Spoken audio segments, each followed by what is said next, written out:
پاکستان ته ولسو نه دی جوړ کړی دا په پاکستان کې مسپیږي دغه یو ورځ هم د پاکستان طالبان نه ده کړی دا پرنګي جوړ کړ د بر ریاست یې جوړ کړ یو اسرائیل جوړ کړ بل یې پاکستان جوړ کړ ها د منځني ختیځ دپاره و د تیلو دپاره اوس هم دی او دا د روسیانو دپاره او د دواړو خوی کردار مساوي دی یو رنګ دی اسرائیل او فلسطینیان په مخه اخیستي دي د پاکستان ریاست افغانان په مخه اخیستي دغه نن دا چې څه روانه ده افغان د افغان په خاوره کې نه پرېښودی شي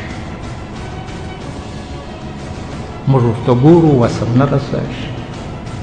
ته دا پرېږده دا د دوی قانون بیا یې اسناد شته بیا یې نشته بیا هغه بیا دا بابا د لوی اسناد افغانیت دی چې دی افغان دی دا تر دا غټ اسناد نشته دا خاوره هم د افغان ده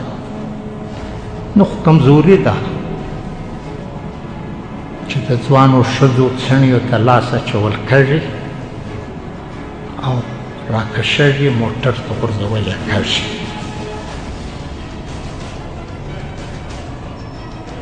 او موږ ګورو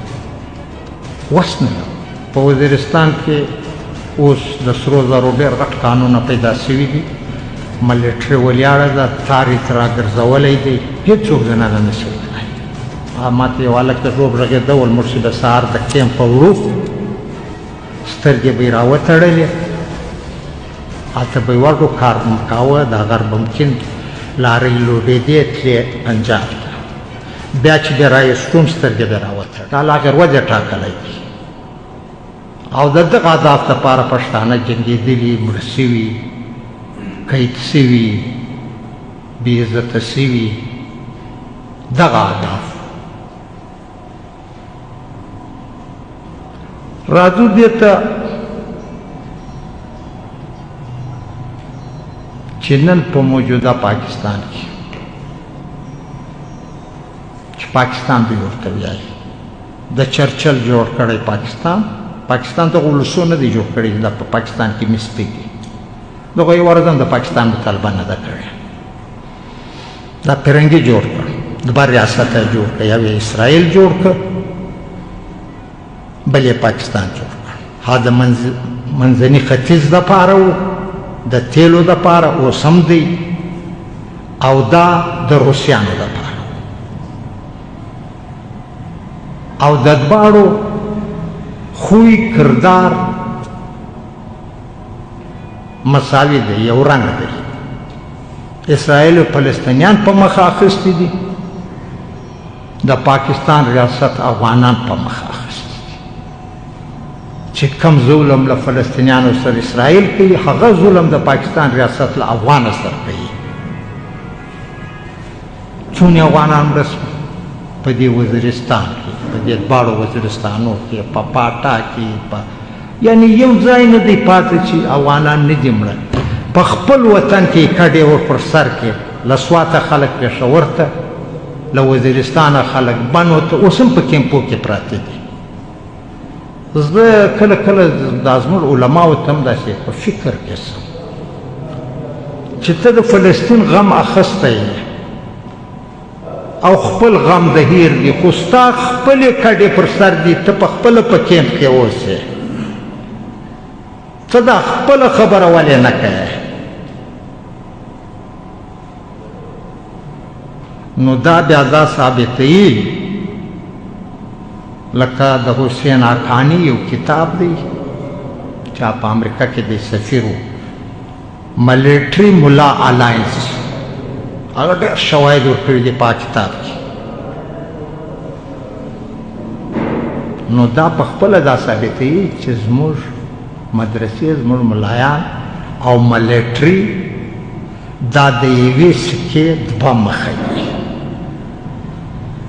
دا اعمال ثابتوي د دې ثبوتونه شته دی په دې غږ نه کوي نو خبره مه کوله چې زموږ په دې موجوده پاکستان کې خاوره هغه له چتراله راونسه بیا تر ډالبندي نه دلته یو کونج راځي تر دا ځای پورې تقریبا 600 کیلومتره داسې او داسې او دغه نام نهاد کرښه چې د مرشد ډیورن ورته وایي زه بارډر نه ورته وایم او باید چې بارډر یو پښتون هم نه ورته ووایي د دې اوس وخت هم تللی دی وخت هم نشته د 100 کالو دپاره و په 93 کې 100 کاله پر سوي داسې جبران پر موږ ولاړه ده اول هم جبران و اوس تر هغه جبران ده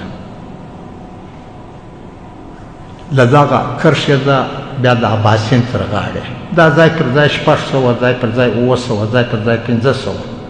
کیلومتره داسې او داسې راځي دا چې راولې کل ټوټال 1,50,000 مربع تاسې په ګوګل کې سرچ کې زه به غلط یم مربع میله جوړوي چې نیم یورپ دی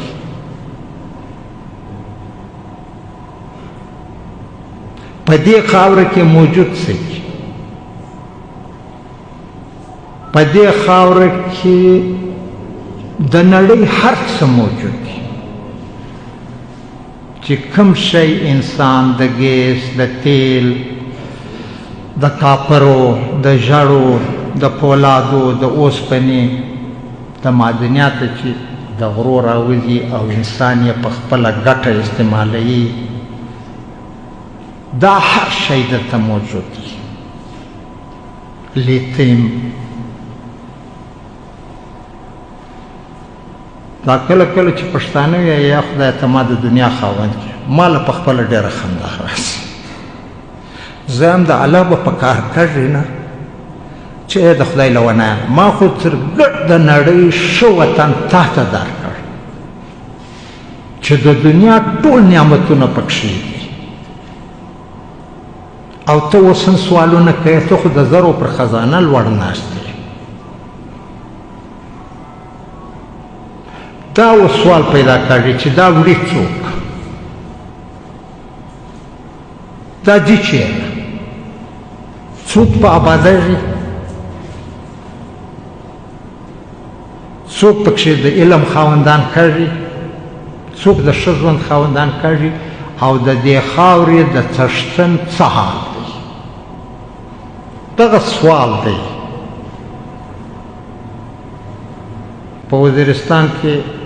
اوس د سرو زرو ډېر غټ کانونه پیدا سوي دي ملیټري ولیاړه ده تار یې ترې راګرځولی دی هېڅوک زنانه نه شي وتلی ما ته یو هلک ته ژوب غږېده ول موږ چې د سهار د کیمپ په وړو سترګې به یې راوتړلې هلته به یې وړو کار به م کاوه دا غر به ممکن لارۍ لوډېدې تلې پنجاب ته بیا چې بیا رایستوم سترګې به یې راوتړلې دا د افغان وطن دی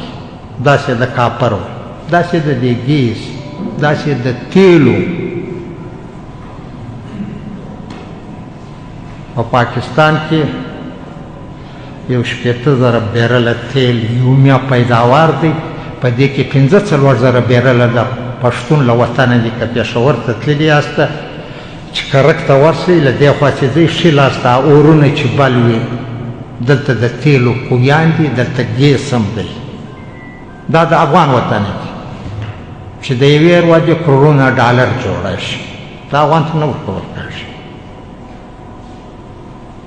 ګیس ملتان ته رسېدلی دي خو هلته په کرک کې د کرک اوسېدونکي په پچو مړۍ پخوي داسې اوبه هغه دریابونه چې له هندوستانه راواته تقریبا بیاس دی چې هغو هندوانو وتړل ټکې اوبه اوس نه پکې راځي د مرغۍ د شلو اوبه هم نشته اوبه له کومه اوبه ټولې له افغان وطنه دي د افغان وطن ټولې اوبه اباسین ته راوځي اباسین پنجاب تړلی دی موږ پر خپلو اوبو چې زموږ له غرو راوځي زموږ په وطن کې اباسین بهاږي بیا هغه دی پر آب